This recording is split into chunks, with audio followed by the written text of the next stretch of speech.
série qui s'intitule « Les principes du royaume ». Et je veux que tu dises avec moi les principes du royaume.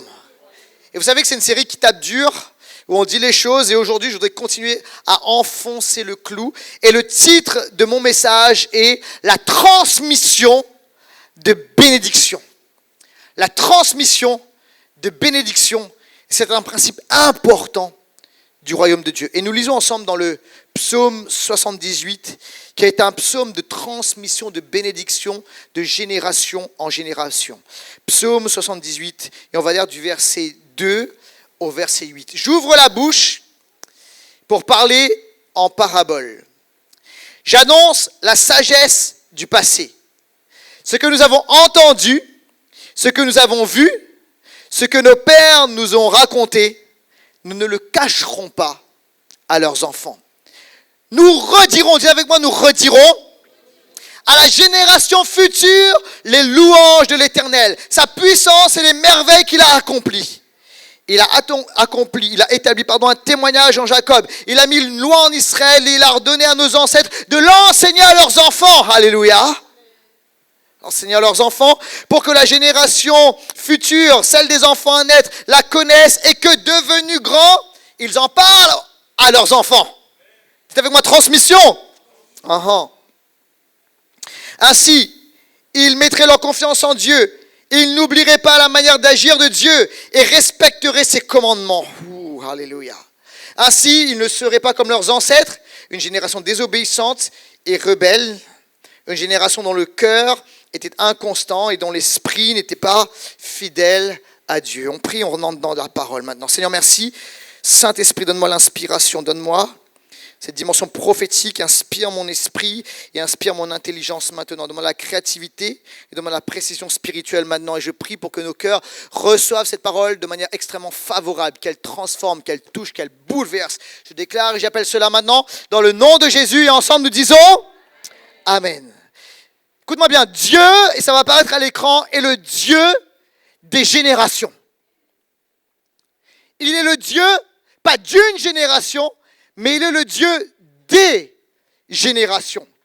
Dieu n'est pas seulement le Dieu d'Abraham. Il est le Dieu d'Abraham, d'Isaac et de Jacob. 3 générations. Et la réussite, écoute-moi bien, dans le royaume de Dieu, ça apparaît à l'écran, ne se mesure pas au succès individuel. Parfois, on a parlé ma destinée individuelle, mon rêve, mon projet, mon salut, mes dons. Écoute-moi bien. Et on doit changer de matrice, de façon de penser, de voir, parce que la réussite dans le royaume de Dieu ne se mesure pas au succès individuel, mais à la bénédiction sur dites avec moi, des générations.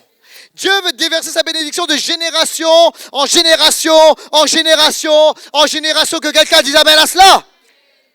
Écoute-moi bien, certains, vous êtes là et dites, hey, moi pour l'instant, il n'y a que ma génération, je n'ai pas d'enfants. Écoute-moi bien, je vais parler aujourd'hui des générations naturelles, des enfants que nous pouvons avoir dans le naturel. Mais on doit élargir notre pensée. Et tu dois entrer dans le projet, dans le plan de Dieu. Dieu veut, même si tu n'as pas d'enfants dans le naturel, Dieu veut que tu transmettes, que tu déverses, que tu libères, que tu fasses des héritiers dans le spirituel. Que quelqu'un dise amen à cela. Et Dieu a établi pour tout un chacun, dans la maison de Dieu, des enfants spirituels. Quelqu'un dit amen à cela, sur qui tu vas pouvoir libérer, déverser. Écoute-moi bien. Et tu n'es pas accompli dans ton projet, dans le plan de Dieu, si tu n'es pas quelqu'un qui va déverser, si tu n'es pas dans cette dimension de la paternité, de la transmission spirituelle. Quelqu'un dit amen à cela. Dis, ce message est pour moi.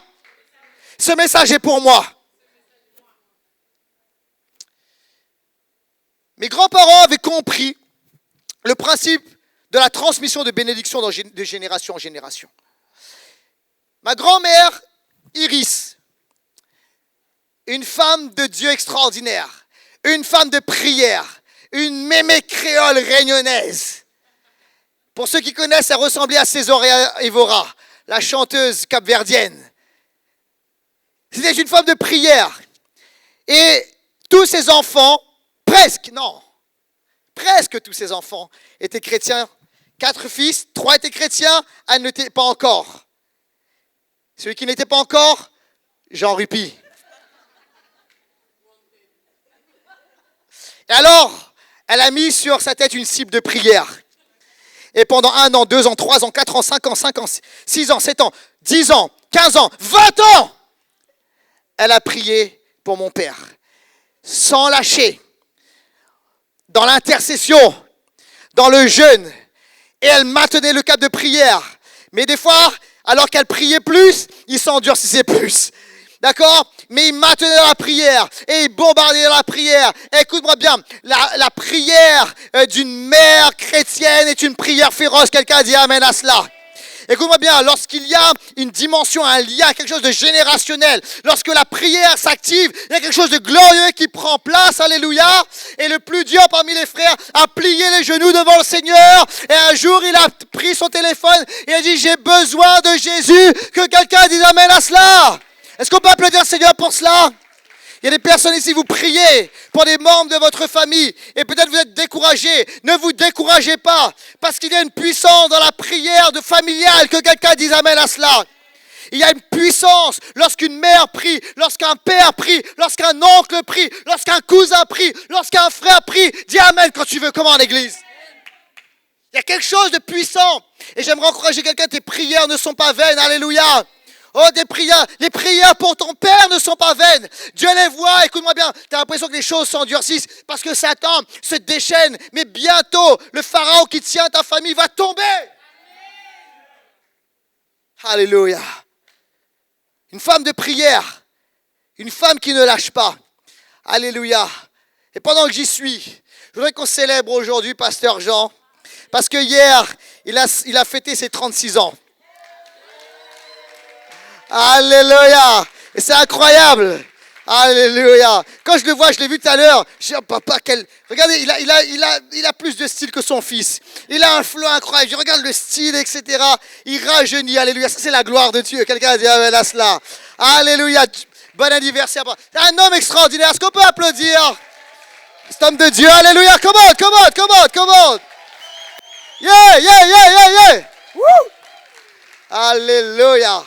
Amen. Mon grand-père Antoine était un homme de Dieu. Un homme, vous savez, quand j'étais enfant, il m'a remis un livre noir. Pour un enfant, c'est bizarre parce qu'il n'y a pas d'image à l'intérieur. Mais ce livre, c'était sa Bible. Et c'est la première Bible que j'ai eue. La Bible de Pépé Antoine. Et je l'ai gardée précieusement, cette Bible. La couverture était déchirée, mais j'ai mis du scotch, etc. Je l'ai gardée. Et à cette époque-là, j'étais de culture chrétienne, mais sans relation avec Jésus. Et en fait, écoute-moi bien, je crois que de manière prophétique, il m'a donné sa propre Bible, dans laquelle, et vous savez, mon grand-père était un homme simple qui n'a pas été à l'école. Et c'est à travers la Bible, c'est en lisant c'est à part la Bible qu'il a appris à lire, qu'il a appris à écrire. Et dans cette Bible-là, je vois son écriture, etc. Et en fait, je vois des choses qu'il a soulignées. Et Dieu l'a impacté. Il y avait quelque chose de prophétique qui m'a transmis cette Bible. Il ne le savait pas, mais j'allais être quelqu'un qui allait annoncer la parole de Dieu. Quelqu'un dit amen à cela. Et écoute-moi bien, prophétiquement, il avait compris la dimension de la transmission de bénédiction. Quelqu'un dit amen. Alléluia. Dieu marche, fonctionne sur des générations. Et tu dois commencer, et c'est un principe, une loi du royaume de Dieu, tu dois commencer à voir de manière générationnelle. Tu dois commencer à penser de manière héritage, avec une dimension d'être héritier pour le royaume de Dieu. Quelqu'un a dit amen à cela. Écoute-moi bien, je voudrais dire ceci et poser cela. Ça va apparaître à l'écran. La fidélité des générations précédentes impacte les générations futures. La fidélité des générations précédentes impacte les générations futures.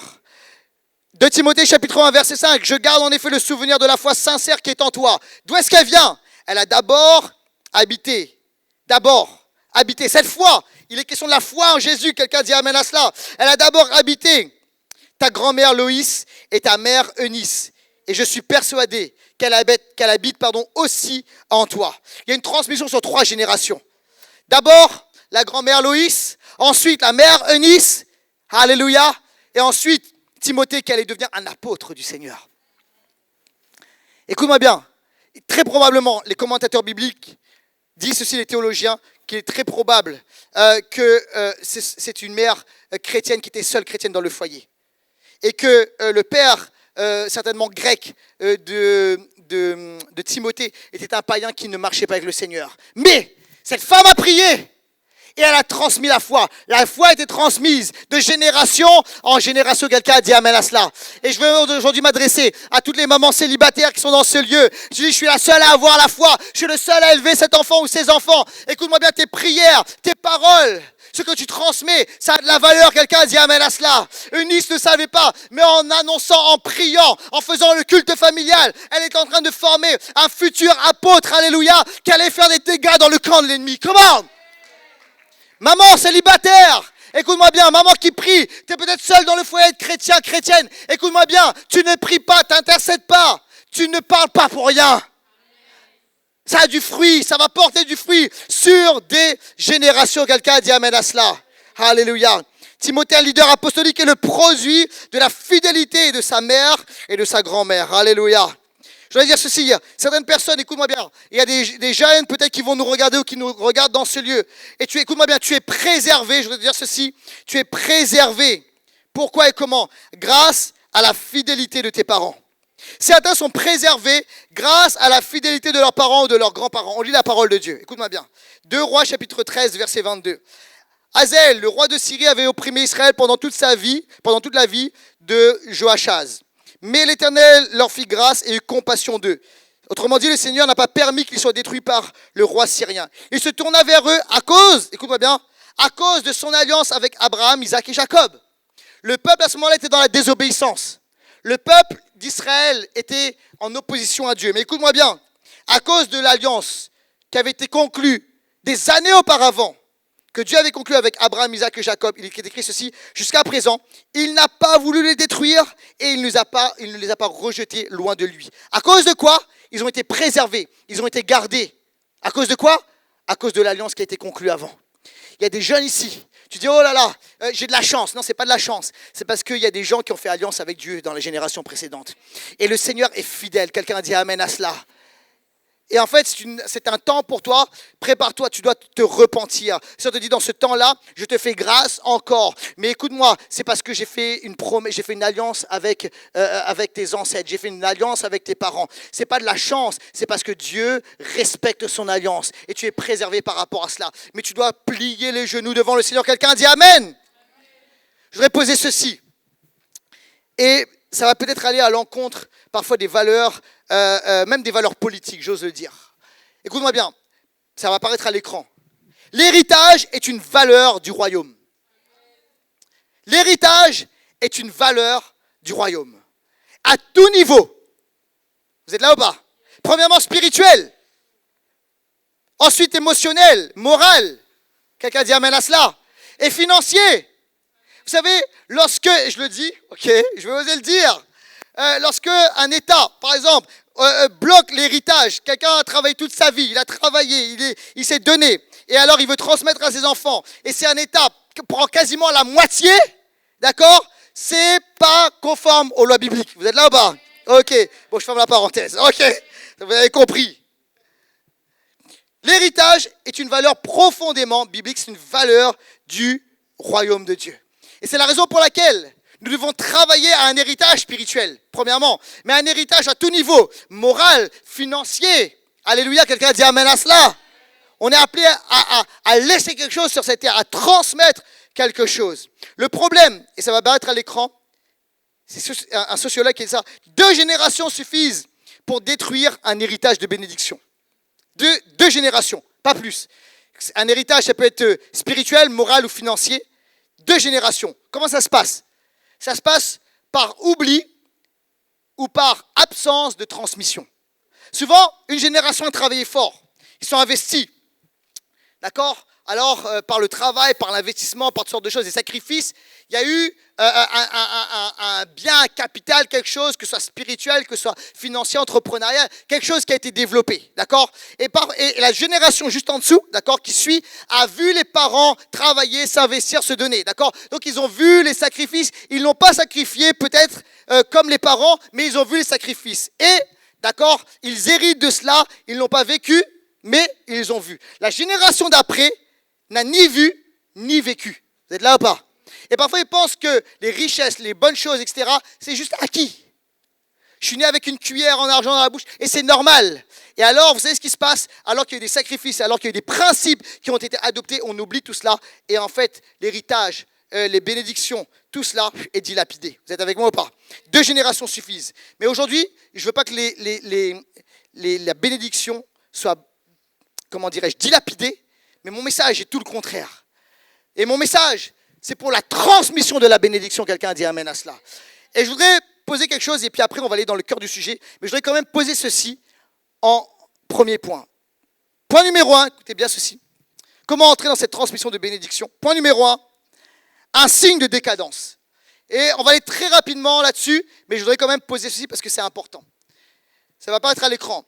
Le signe d'une société décadente et démoniaque, écoutez bien ceci, est le mal, la violence et la mort à l'encontre des enfants. Et on voit ça dans toutes les Écritures. Les nations qui étaient à côté de celles d'Israël, Dieu dit ne vous mélangez pas. Pourquoi Dieu leur dit ne vous mélangez pas, peuple de Dieu? Parce que ces gens-là étaient horribles, littéralement, et particulièrement avec les enfants. Avec toutes sortes de crimes, de viols, on faisait passer les enfants par le feu, on sacrifiait les enfants. Il y avait toutes sortes de choses horribles qui étaient faites sur les enfants. Est-ce que vous êtes là ou pas? Et Dieu a profondément condamné les actions de ces nations et a condamné profondément ces pratiques. Et Dieu leur a dit, ne vous mêlez pas à ces nations. Pourquoi? Parce que Dieu ne veut absolument pas de ces choses parmi son peuple. Que quelqu'un dise amen à cela. Et à travers toute la Bible, nous voyons ces réalités-là. On les voit dans les sociétés antiques qui étaient autour d'Israël, on les voit à Babylone, on les voit à Rome. C'est les mêmes réalités à Rome. Vous êtes là ou pas? Les enfants étaient maltraités, il y avait toutes sortes d'abus, toutes sortes de choses. Et le signe d'une société, d'un monde qui est décadent est le mal, la violence qui est faite aux enfants. Et vous savez, parfois l'ennemi utilise des stratagèmes pour, comment dirais-je, tuer des enfants, mais en fait pour nous faire croire qu'en fait c'est pas vraiment des enfants, c'est pas vraiment des êtres humains. Est-ce que vous avez compris ou pas? Ok, je m'arrête là. Ok, bref. Alors toutes sortes de choses, parce qu'on est dans un monde moderne, alors on peut plus faire comme avant. Mais voyez, l'ennemi se glisse dans toutes sortes de moyens et arrive à faire croire toutes sortes de choses sans aucun consensus scientifique pour dire qu'à partir de là, ce n'est pas un être humain. Faux, faux et faux. Et au bout d'un moment, il faut se lever pour la vérité. Quelqu'un dit amen à cela. Vous savez pourquoi l'ennemi veut tuer les enfants et on le voit dans les Écritures par rapport à Moïse, par rapport à Jésus. La génération de Moïse, la génération de Jésus a été tuée. Vous savez pourquoi?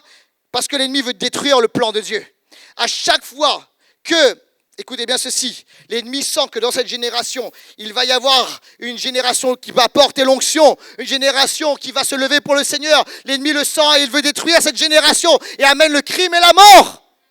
Cela me fait dire que cette génération est loin de Dieu. Quelqu'un a dit amen à cela. Et qu'il y a une génération qui se lève dans ce temps, qui va prêcher, annoncer la bonne nouvelle de l'évangile. Alléluia. Le but de l'ennemi est de détruire le grand plan de Dieu. Alors il veut détruire des générations. Quelqu'un dit amen. Quelqu'un me comprend dans ce lieu? Mais voici ce que déclare la parole de Dieu dans Matthieu au chapitre 18 et au verset 6. Il y a des moments, vous savez, il faut se lever pour la parole. Il faut se lever pour la vérité. Quelqu'un dit amen. Et je sais que ce n'est pas facile. Mais à un moment, il faut se lever avec audace et dire ce qui doit être dit. Voici ce que déclare la parole de Dieu dans Matthieu, au chapitre 18, au verset 6. Mais si quelqu'un fait trébucher, c'est Jésus qui l'a dit, c'est le Nouveau Testament. Si quelqu'un fait trébucher un seul de ces petits qui croient en moi, il vaudrait mieux pour lui qu'on suspende à son cou une meule de moulin et qu'on le jette au fond de la mer. D'accord ? Vous savez, des fois, je ne sais pas si vous avez entendu ça, tu préfères mourir comment? Noyé ou je ne sais pas trop quoi. D'accord? Là, c'est une mort terrible. Vous voyez, c'est de la souffrance. Le Seigneur dit ceci, quelqu'un qui touche, qui fait trébucher un seul de ses petits, c'est une mort terrible, c'est de la souffrance qui l'attend. Et regardez, dans le monde des ténèbres se nourrit de ces réalités. Et des fois, vous savez, il y a des choses, on dit, ça n'existe pas, c'est un mythe, c'est comment on dit, des conspirationnistes, des complotistes, etc. Mais il y a toutes sortes de choses maintenant qui sortent. On entend des trucs qui sont passés à Hollywood, pour la gloire, pour la fame, d'accord? Où les enfants ont vécu des choses horribles dans cette industrie de la musique et du cinéma et de toutes sortes de choses horribles, d'accord? Pourquoi? Parce que les ténèbres veulent détruire des générations, elles veulent détruire des enfants. Est-ce que vous êtes avec moi ou pas? Mais il y a un temps, et c'est le temps maintenant où nous allons nous lever en tant qu'Église et nous allons construire de génération en génération en génération et transmettre la bénédiction de Dieu. Quelqu'un dit Amen à cela. Alléluia. Comment transmettre la bénédiction? Deuxièmement, des paroles de destinée. Des paroles de destinée. Et c'est le point le plus important, central de mon message maintenant. Il faut contrer l'esprit de rébellion. La Bible nous enseigne et nous montre qu'il y a un esprit qui agit sur les générations, sur la jeune génération. Et c'est un esprit de rébellion, nous dit la parole de Dieu. Et on l'a lu ensemble dans le psaume 78 au verset 8. Il est dit qu'ainsi ils ne seraient pas, comme leurs ancêtres, une génération désobéissante et rebelle.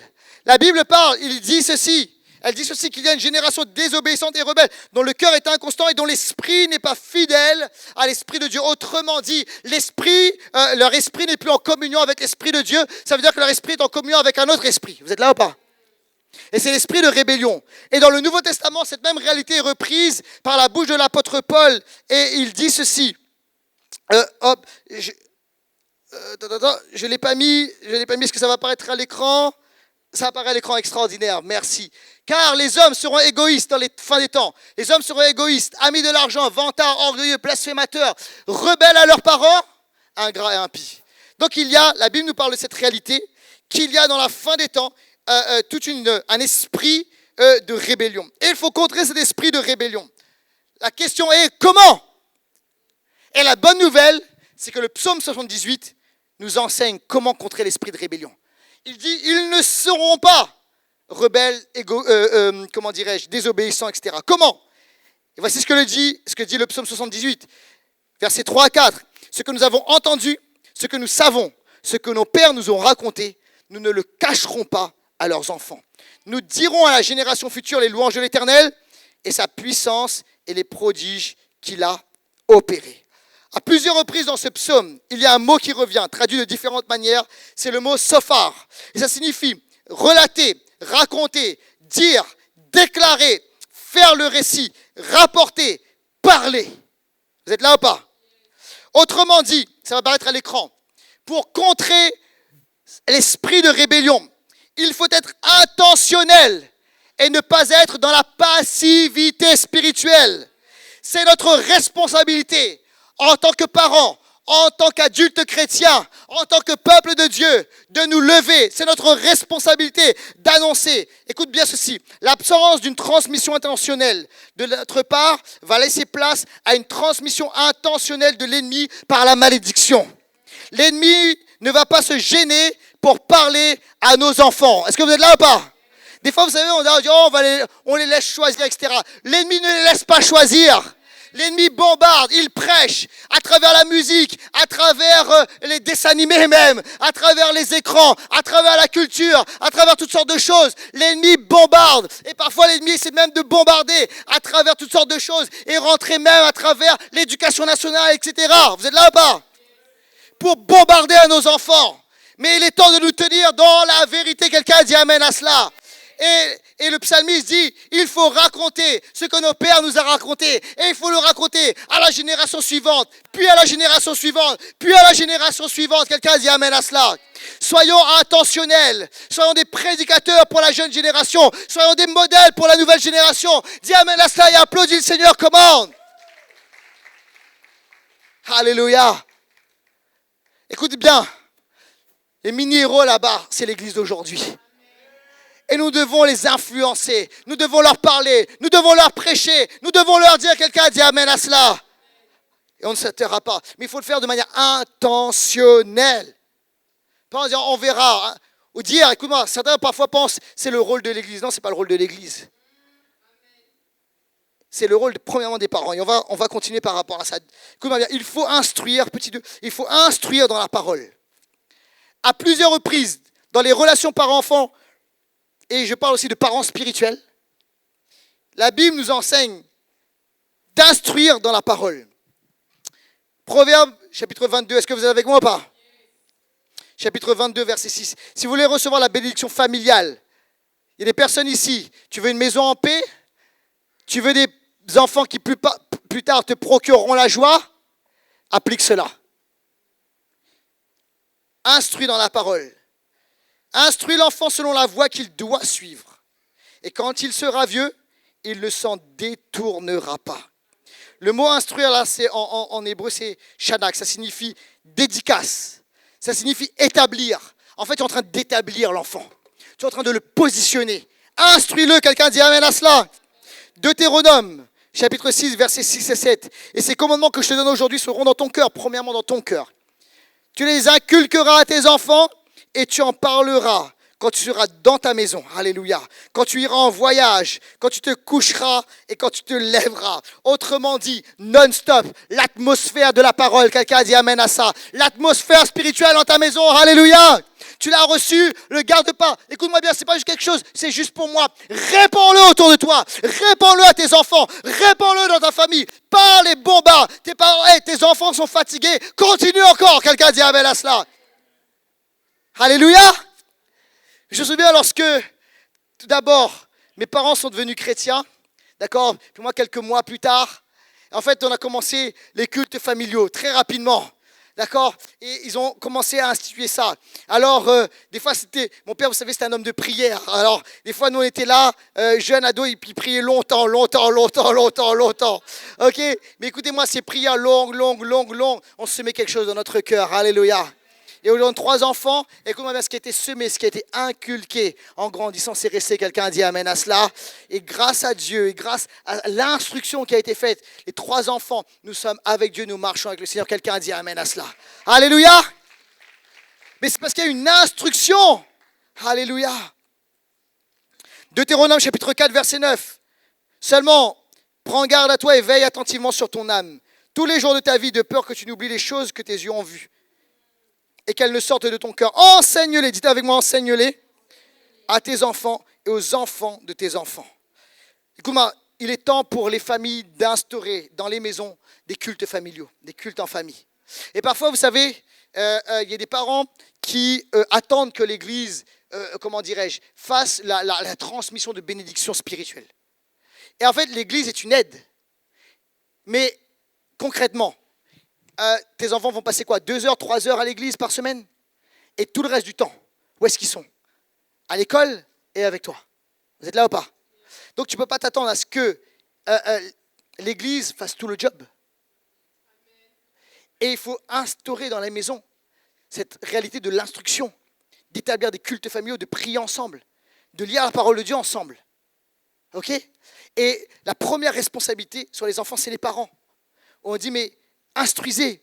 D'abord, c'est notre responsabilité en tant que parents. Et je suis parent. Je sais que des fois, c'est pas facile. Il y a les emplois du temps, il y a les réalités, etc. Il y a toutes sortes de choses, d'accord? Et on n'est pas parfait. Des fois, on rate, des fois, on fait pas, etc. Mais si on le prend comme un principe et on commence à établir ça dans nos maisons, et pas que pour les enfants, mais dans les familles, commençons à établir cela. Écoute-moi bien, l'atmosphère va changer. Les choses vont changer. Quelqu'un a dit amen à cela. Et la Bible, il y a une promesse par rapport à cela. Il ne s'éloignera pas de ses principes. Il n'oubliera pas. Ou peut-être parfois, il va s'écarter. Mais la parole va être plantée dans son cœur et ça remontera. Quelqu'un dit amen. Et la Bible nous enseigne que, en fait, lorsque tu seras vieux, il y aura une bénédiction, il y aura une faveur. Tu en bénéficieras toi-même. Alléluia. Et dans ces moments-là, et le terme que j'ai dit, il y a un terme dans Deutéronome 6 qui est utilisé, c'est le terme shanan, qui est tu inculqueras. Le terme inculquer, c'est shanan. Et en hébreu, ça veut dire inculquer, mais ça veut dire également aiguiser, rendre tranchant. Alléluia, j'aime ça. En fait, tu es en train d'aiguiser spirituellement, et je vais même dire aussi intellectuellement tes enfants. Ça veut dire quoi, aiguiser? Ça veut dire que tu vas leur apprendre à discerner, à trancher. Vous êtes là ou pas? Entre le bien et le mal. Et vous savez, dans notre temps, dans le temps dans lequel nous vivons, la jeune génération, peut-être il y a des choses qui sont claires pour nous, et encore. Mais nous avons besoin d'inculquer, de rendre tranchant, d'apprendre cette dimension de discernement à la nouvelle génération. À distinguer le bien du mal, les ténèbres de la lumière. Vous savez, on est dans un temps, un temps de confusion. et en fait, où tout est confus. Et en fait, toutes sortes de confusions, etc. Et sur tellement de sujets, tellement de choses.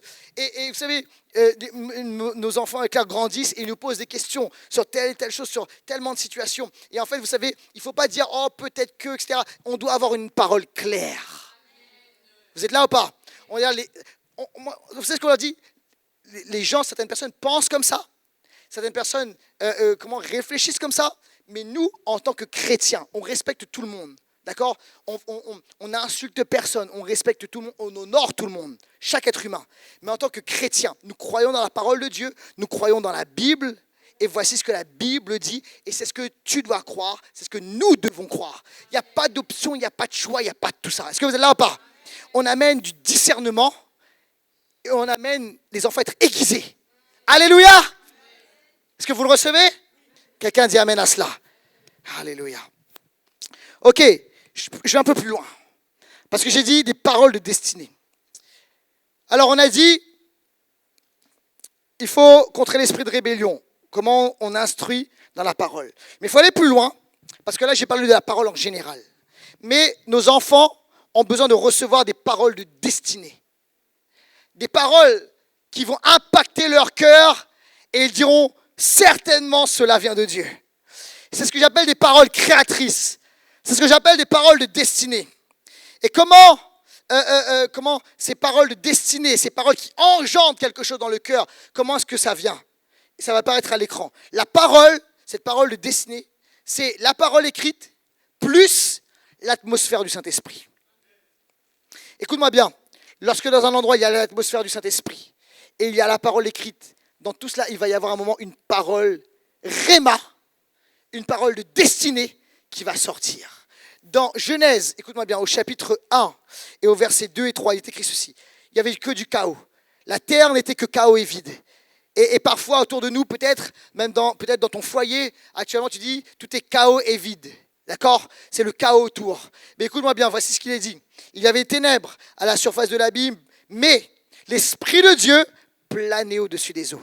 Autrement dit, il y avait une atmosphère, l'atmosphère du Saint-Esprit. Le Saint-Esprit est là. Commence à installer dans ta maison l'atmosphère du Saint-Esprit. Quelqu'un dit amen à cela.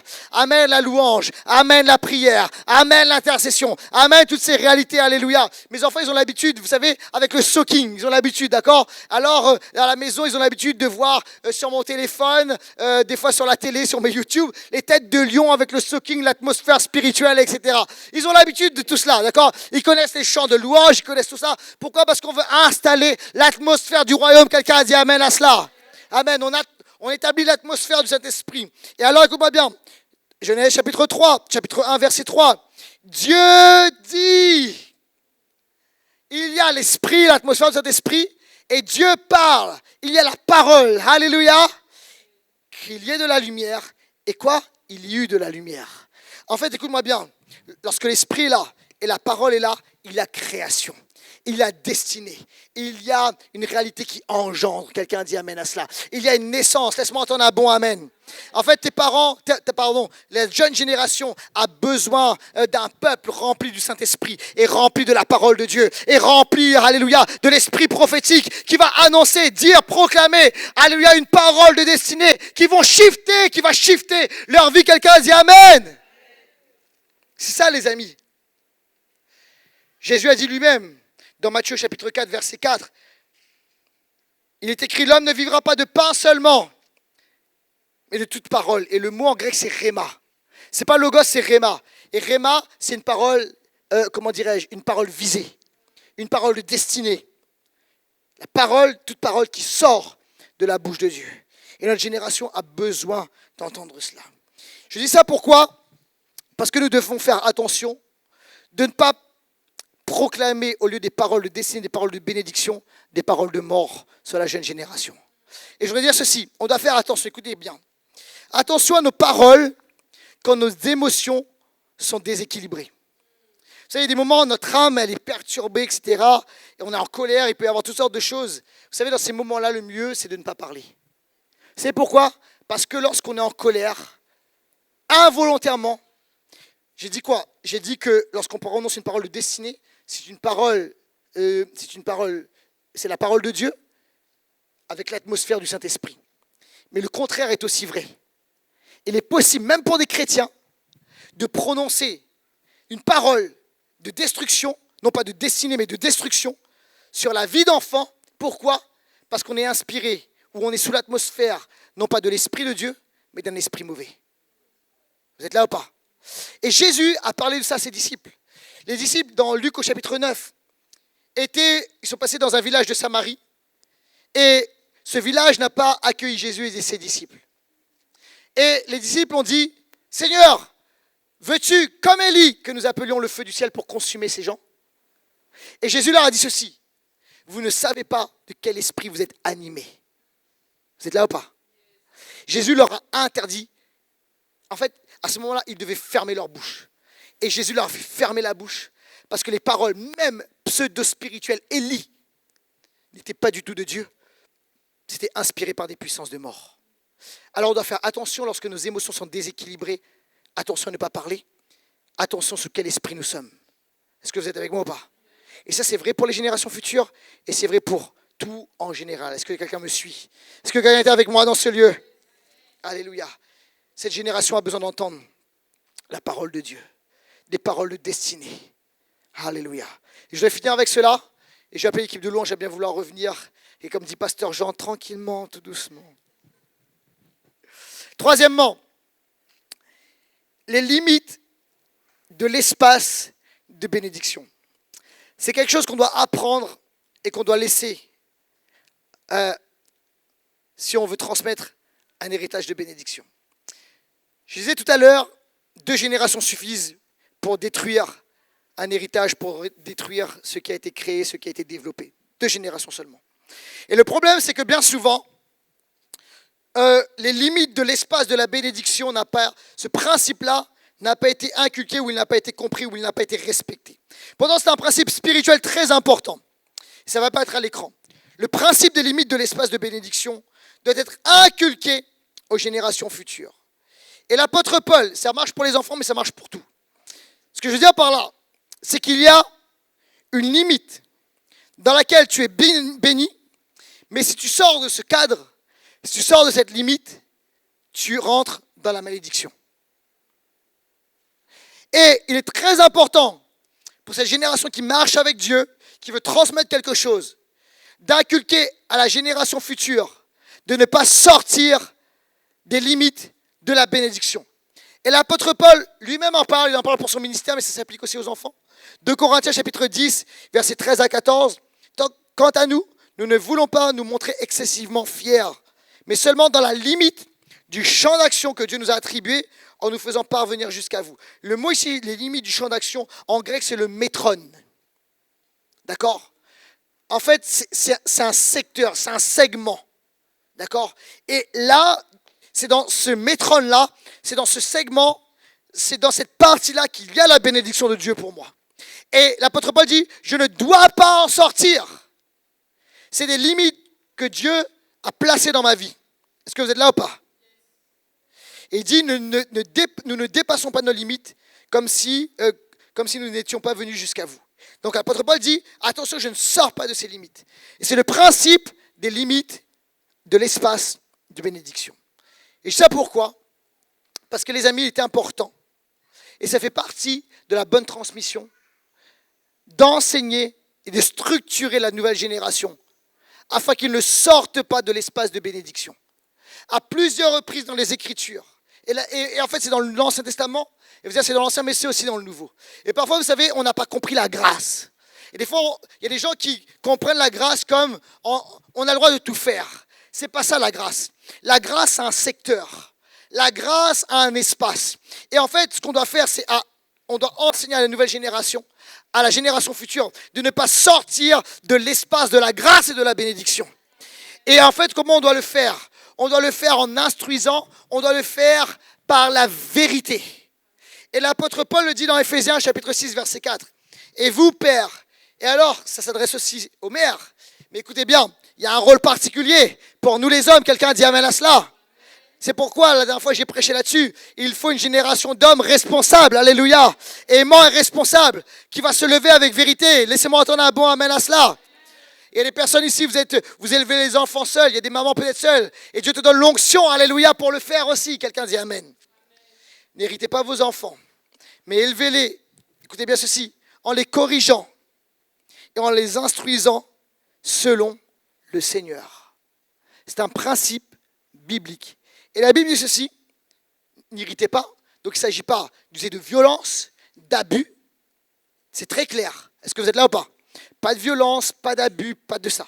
N'irritez pas vos enfants. Mais élevez-les. D'accord? Donc en fait l'idée c'est de les élever. C'est de les amener dans une autre dimension. De les amener de gloire en gloire. Est-ce que vous êtes là ou pas? D'accord? C'est de faire d'eux des personnes qui vont marcher avec le Seigneur et qui vont s'élever dans tous les domaines de la vie. Alléluia. Mais la Bible dit comment? En les corrigeant. Ça veut dire qu'il faut leur apprendre le bien et le mal. Et tant qu'ils sont enfants, les contraindre à marcher dans le bien. Quand ils sont adultes, ils sont plus sous notre responsabilité. Et Dieu nous les confie pour un temps. Et nous devons leur apprendre le bien et le mal. Et un non, le non c'est non. Est-ce que vous êtes là ou pas? Alors, je ne vais pas rentrer dans l'histoire de correction de tout cela. Il y a des cultures différentes, il y a des familles différentes, etc., etc. La Bible dit en tout cas, pas d'abus, pas de violence, etc. Il ne s'agit pas de faire cela, mais de poser un cadre et des limites. Et en fait, un parent qui pose un cadre et des limites n'est pas un parent qui n'aime pas son enfant. Bien au contraire, la Bible dit aussi que l'Éternel châtie ceux qui l'aiment. Ceux qui l'aiment. Est-ce que vous êtes là ou pas? Ça veut dire qu'il pose des limites pour ne pas que nous sortions de l'espace de la bénédiction. Parce que Dieu sait qu'en dehors, il y a la malédiction. Il y a des choses qui vont nous amener par terre, nous détruire, nous piétiner. Il y a toute l'œuvre des ténèbres, etc. Quelqu'un dit amen à cela. Et parce qu'on aime, on ne veut pas. Alors on pose des limites. Amen. Il faut comprendre cela. Parfois, le problème, c'est que, vous savez, dans l'église, il y a deux choses. Alors, il y a l'excès. Et il y a des personnes, en fait, qui ont vécu dans des cadres, je vais dire légalistes, extrêmement durs. Et en fin de compte, ça a été des contextes très enfermants, sans joie, etc. On a bloqué, on a comment dirais-je, il n'y avait pas de joie, il y avait toutes sortes que des interdictions sur interdictions sur interdictions. Un foyer chrétien ne doit pas ressembler à cela. Un foyer chrétien, c'est un foyer dans lequel il y a de la joie, dans lequel il y a l'amour. Quelqu'un dit amen à cela. Dans lequel il y a premièrement des paroles. J'ai parlé des paroles de destinée, des paroles de valorisation, des paroles de vie. Alléluia. Laissez-moi entendre un bon amen à cela. Ça, c'est très, très, très important. Très important. Et je tiens à le poser. Ok? Est-ce que vous êtes là ou pas? Alors, certains ont vécu dans toutes sortes. C'était abusif. Ok? Et en fait, ce qui s'est passé par moment, c'est qu'il y a eu un extrême. D'accord? Et même dans le monde, on a vécu cela. On a dit, oh, comment, presque on laisse faire. Et en fait, vous savez, toute les réalités de l'éducation positive. Je vais vous dire un truc, moi j'ai testé l'éducation positive. Vous savez ce qui se passe, l'éducation positive? C'est que l'enfant, lui, il se sent très très positif. Mais toi, parent, tu es dans le négatif. Tu vois ce que je veux dire? Et quand tu achètes un bouquin sur l'éducation positive, par exemple à la FNAC ou je sais pas trop quoi, pas trop loin, tu as le bouquin aussi sur burn-out parental. D'accord? Parce qu'il faut que tu achètes les deux, généralement, d'accord? Parce que quand tu achètes là, après tu n'en peux plus, puis après, j'en peux. D'accord? Burn-out parental. Et en fait, le truc, c'est que ça marche pas. Ok? Les enfants, oui, on a besoin de proclamer des paroles positives, etc.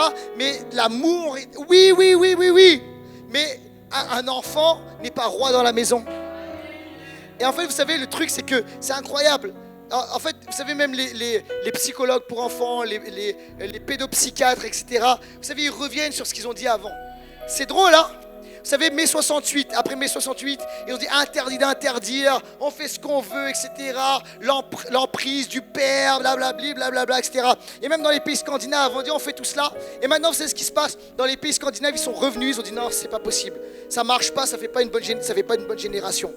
Et après, et là maintenant, il y a des pédopsychiatres, pas des chrétiens, français qui disent, et maintenant on n'en peut plus parce qu'il y avait le concept de l'enfant roi. Et maintenant, il y a l'enfant Dieu.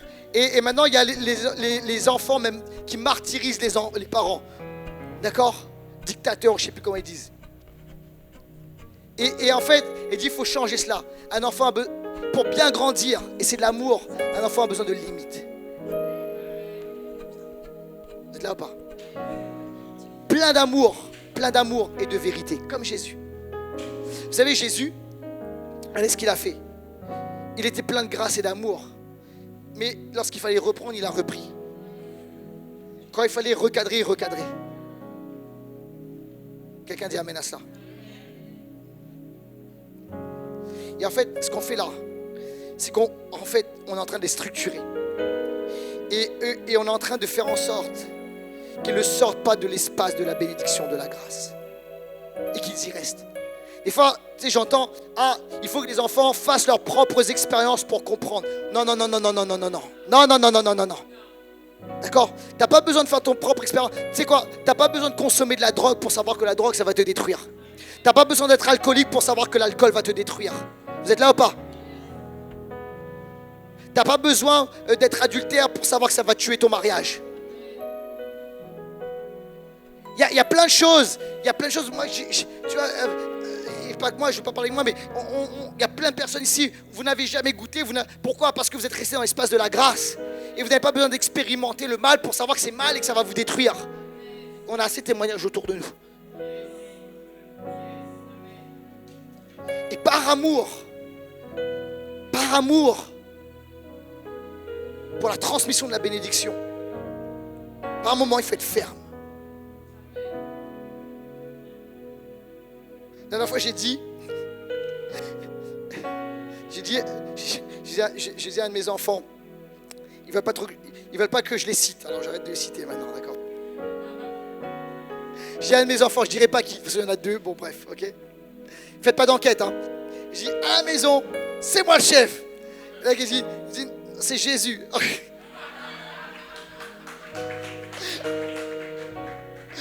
Aïe, c'est compliqué quand t'as des enfants chrétiens, hein, donc, en tout cas, des enfants, tu sais, des enfants de pasteurs, tu vois, ils ont réponse à, ok. Et je dis, oui, mais après Jésus, c'est moi.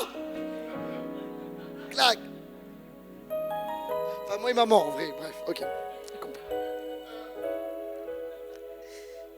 Pourquoi on pose une limite? Ne permettez pas à l'ennemi de faire de votre maison un champ de guerre et de bataille. Ne permettez pas cela. Ça demande une onction. Et on va prier là, pour l'onction de père et de mère. Et quand on va prier pour ça, c'est pas juste, écoutez bien, pas juste pour les parents dans le naturel, mais des parents dans le spirituel. Premièrement dans le spirituel, et ça va découler dans le naturel. Tous ici, nous avons une responsabilité spirituelle sur la jeune génération. Tous ici. Et moi, avant d'avoir des enfants, je vois Josh là-bas, pour moi, c'est mon fils spirituel. Je le connais depuis qu'il... Maintenant, il me dépasse. Il peut me faire comme ça, il ne le fait pas parce qu'il est poli, bien élevé. Mais maintenant, il me dépasse de 2 têtes. Tu peux mettre 2 Laurent dans un Joshua et comment il est balèze, etc. Mais moi, je l'ai vu tout petit, Josh. Alors, Josh, c'est comme mon fils spirituel. Et je prie pour lui. Parce que je l'ai vu petit. Noah, c'est pareil. Noah, je ne sais pas où il est. Noah, il est à côté. Noah, il me dépasse presque. C'est pas compliqué, Laurent. Mais pareil, je l'ai vu bébé, Noah. Bébé, tu te souviens, Ravi? Je l'ai vu bébé. Et vous voyez, avant même d'avoir des enfants, c'était déjà des enfants spirituels pour moi. Écoute-moi, tu n'as pas besoin d'avoir des enfants dans le naturel pour avoir des enfants dans le spirituel. Et pour les aider, pour les aimer, pour les appeler, pour les encourager, avec grâce et amour, pour les corriger. Pour dire non. Et quand on va le faire, vous savez quoi? On va détruire les œuvres des ténèbres. On va piétiner les œuvres du diable au nom de Jésus. Mais on a d'autres responsabilités. Et il est temps de le faire.